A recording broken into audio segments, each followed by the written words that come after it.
¿Cómo contribuyó entonces Sareb a la salida de esta crisis y cómo fue el nacimiento y cuáles fueron los principales principios que se abordaron en ese momento crítico? Como decía antes, Sareb era una de las piezas que se pusieron encima de la mesa para tratar de atajar de forma definitiva y radical la crisis, ¿no? Esto fue un programa que se pactó con la Unión Europea, eh, y teniendo en cuenta esas tres piezas. Como decía, una de las piezas era la creación de una sociedad de gestión de activos en la que aislar los activos problemáticos de los bancos o de las cajas de las entidades financieras que fueran a necesitar algún tipo de apoyo público. Esta decisión se tomó en junio del 2012 y el condicionante para recibir el apoyo de la Unión Europea era tener completado el ejercicio de estrés y el traspaso de los activos a este vehículo antes del 31 de diciembre de 2012, lo cual era, digamos, un timing bastante exigente en esos términos, ¿no? Lo que hubo que abordar en ese momento era primero determinar qué entidades iban a tener que recibir apoyo público por su incapacidad de abordar la crisis por sí mismas. Eso fue el resultado del ejercicio de estrés que se realizó. Fue un ejercicio de estrés llevado a cabo por una compañía privada, en el caso por Oliver Wyman, pero aplicando, digamos, los parámetros que se habían acordado con las autoridades europeas, ¿no? A partir de ese ejercicio, en el que se establecían una serie de escenarios para la economía española en los próximos 3 años, se clasificaron las entidades en 3 grupos.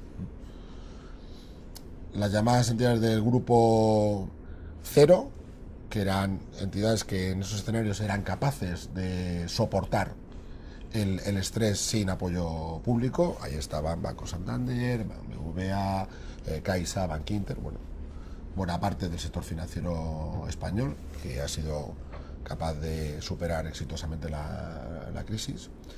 Las entidades del llamado Grupo 1, que eran entidades que ya estaban identificadas como débiles y que tenían ya algún tipo de apoyo financiero o de intervención por parte del FROB, del Fondo de Reestructuración Ordenada Bancaria, que estaban claros que necesitaban más apoyo público. Las entidades del Grupo 2, que eran las que no estaban intervenidas por el FROB, pero que no eran capaces realmente de superar la crisis por sus propios medios, es decir, iban a necesitar más apoyo público. Y las llamadas entidades del grupo 3, que necesitaban reforzar capital, pero que en principio tenían un plan para cumplir con los requerimientos vía privada. Lo que se decidió en ese momento era que las entidades del grupo 1 o 2, como iban a recibir apoyo público, tenían que cumplir con estos requerimientos que señalaba al principio. Uno de ellos, traspasar los activos a Sareb. Lo primero que hubo que hacer fue determinar el perímetro, es decir, qué activos a traspasar. El debate conjunto con las autoridades europeas al final se centró en concentrar el esfuerzo y hacer una limpieza profunda centrada en aquellos activos que había un consenso de mercado que eran los que tenían peor calidad o que habían sido e iban a ser más afectados por la crisis. La conclusión fue básicamente el sector inmobiliario. El crecimiento de la economía española durante el principio de los años 2000 fue muy intensivo en el mercado inmobiliario. Hubo momentos del ciclo en 2006 y 2007 que en España se construían 800.000 viviendas al año, o sea, más que en el resto de la Unión Europea.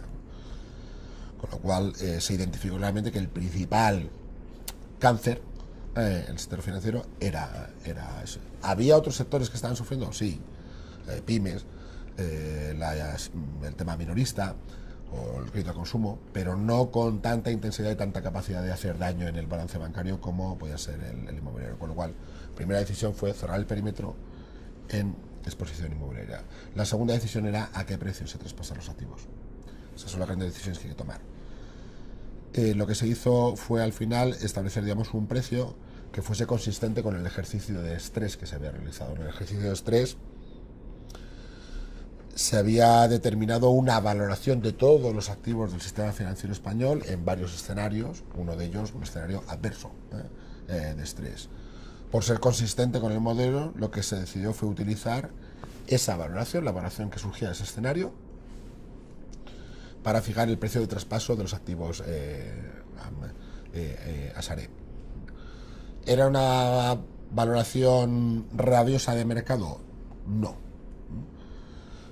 Se considera que era una valoración razonable en el largo plazo. O sea, para hacer, digamos, un traspaso de los activos a un precio de liquidación, un precio de saldo, no te hace falta crear un vehículo como este. Claro. La idea era traspasar los activos a un precio acorde a su calidad, pero fuera del marco de una situación de estrés, absolutamente. Para encapsularlos y permitir a la nueva compañía, gestionarlos de forma ordenada y tratar, digamos, de volverlos a poner en valor o aprovecharse, digamos, de la propia evolución del mercado inmobiliario. Esa era la segunda gran decisión a tomar. La otra, como hemos dicho, era quién traspasaba los activos y, como he dicho al principio, las entidades que necesitaban apoyo público. Sobre eso se estuvo trabajando durante todo el semestre 2012 y no solo el segundo semestre de 2012, no solo sobre eso, sino también sobre otros temas del vehículo. Cómo se iba a financiar, que es un tema importante. Qué estructura de capital iba a tener el vehículo, qué estructura de gobierno. Todo fueron temas que se abordaron con la Troika. En cuanto a la estructura de financiación, lo que se acordó es que el traspaso de los activos se iba a hacer a las entidades transmitentes mediante la entrega de bonos emitidos por Sareb con la garantía del Estado. ¿Con esto qué se conseguía? Se conseguía no solo sacar del balance de los bancos activos problemáticos en términos de valor, sino también conseguía sustituir activos ilíquidos por activos líquidos y rentables. De tal forma que eso también permitiese a las entidades volver a concentrar sus esfuerzos en la concesión de crédito ordinario y permitirles financiarse de forma más razonable en el mercado, acudiendo a las ventanas de liquidez del Banco Central Europeo o utilizando estos valores como colateral en mercado. Esa fue una decisión importante que también se tomó.